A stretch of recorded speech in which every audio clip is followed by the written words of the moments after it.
In a city where tradition meets modernity, CSS_crime story series. One woman dared to defy her culture for love, but when secrets are exposed the consequences were deadly.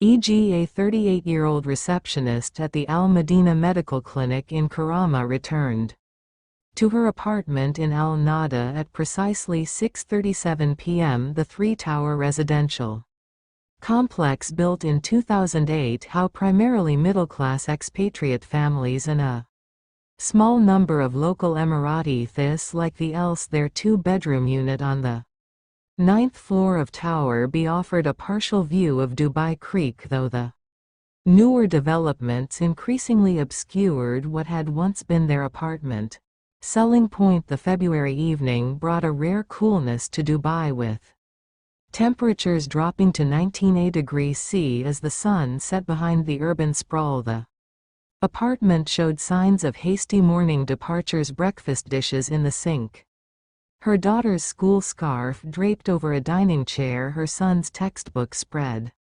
across the coffee table, the furniture mostly purchased during Danab Home's 2014 Ramadan sale had begun showing, where in the height traffic areas placed her handbag on the kitchen counter and checked her Samsung Galaxy S5, a hammer down from Phil, who had recently upgraded to the S7. No messages from her husband, no indication of when he might return home. Phil, e.g. 47, had risen through the ranks at Electromart, over 15 years now, managing a team of 6 salespeople at their Sheikh Zayed Road branch. His monthly salary of 18,500 United Arab Emirates dirhams allowed the family modest comfort but little luxury in a city built on extravagance. His Nissan Altima, purchased used 3 years ago, needed maintenance that had reminded him about twice this week. Like many of her practical concerns, this too had been met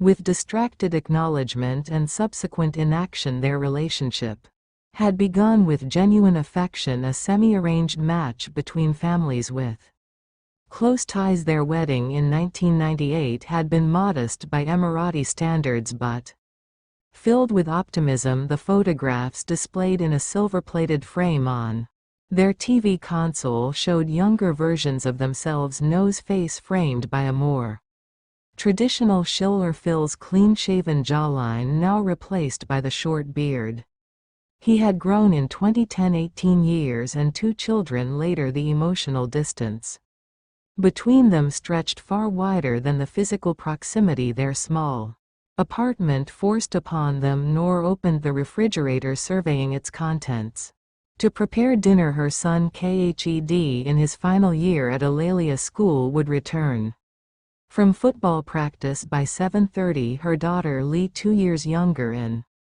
increasingly withdrawn, would emerge from her bedroom only when called for dinner.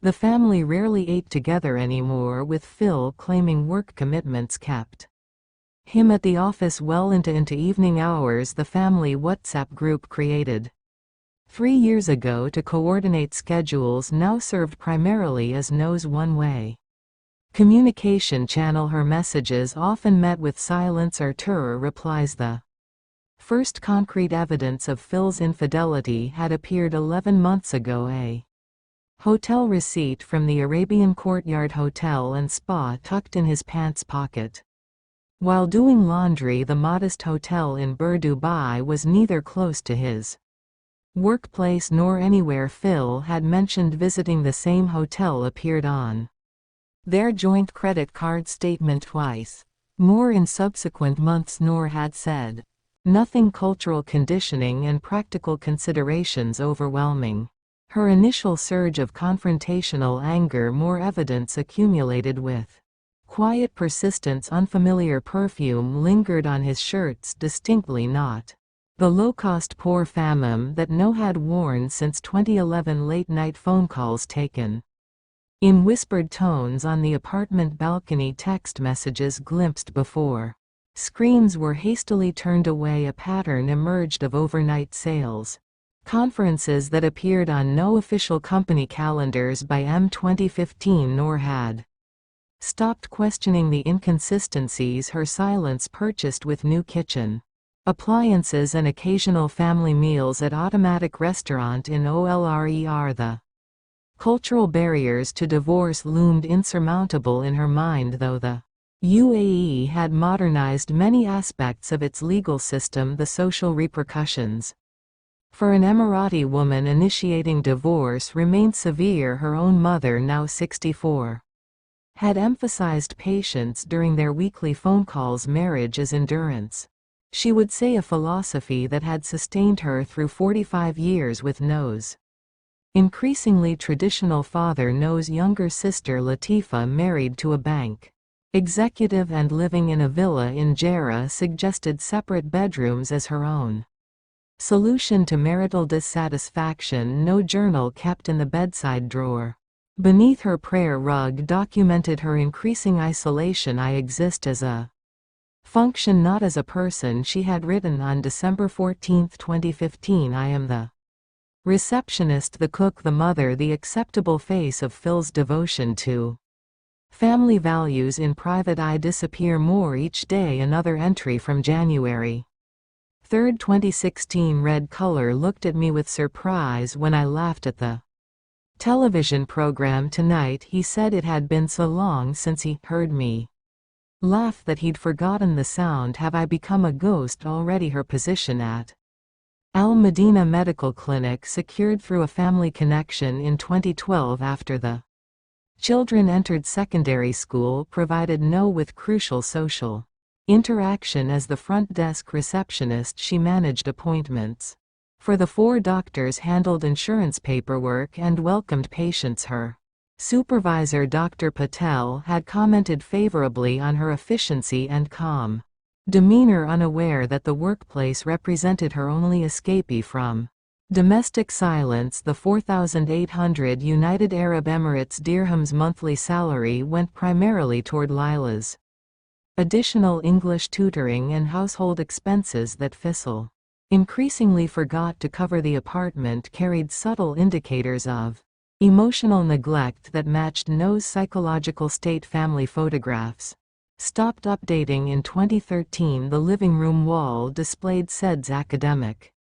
achievement certificate from 2014, but nothing more recent. Holiday day decorations for Eid remained in the same configuration for 3 consecutive years. The master bed had become functionally NOS, alone with Phil's late returns and early departures serving as justification for his preference for the sofa. The physical erosion of their marriage had progressed so gradually that Noor struggled to identify when exactly her husband had become a stranger sharing living space rather than a partner sharing life. Michael Bennett stood before his class of intermediate English students at the Global Horizons Language Institute in Alada, his Midwestern accent distinctly American among the multinational faculty. At 25, his sandy brown hair and persistent sunburn marked him as a recent arrival to Dubai, having accepted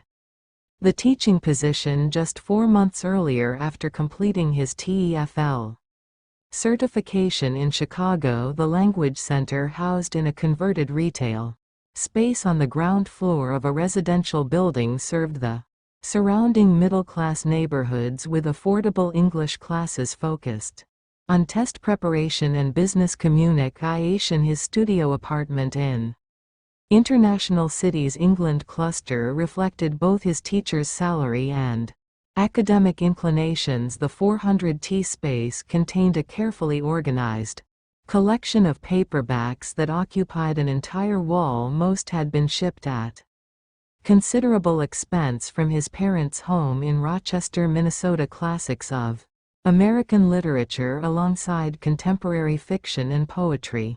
Collections from small presses. His furniture consisted primarily of IKEA basics assembled by hand during his first week in Dubai, and a collection of cushions for floor seating purchased from Dragon Mart. The balcony, barely large enough for a folding chair, offered a view of neighboring buildings and distant construction cranes. Michael's path to Dubai had been shaped by restlessness and economic necessity. His English literature degree from the University of Minnesota had yielded few job prospects beyond retail work, while teaching positions in American schools required credentials he couldn't afford.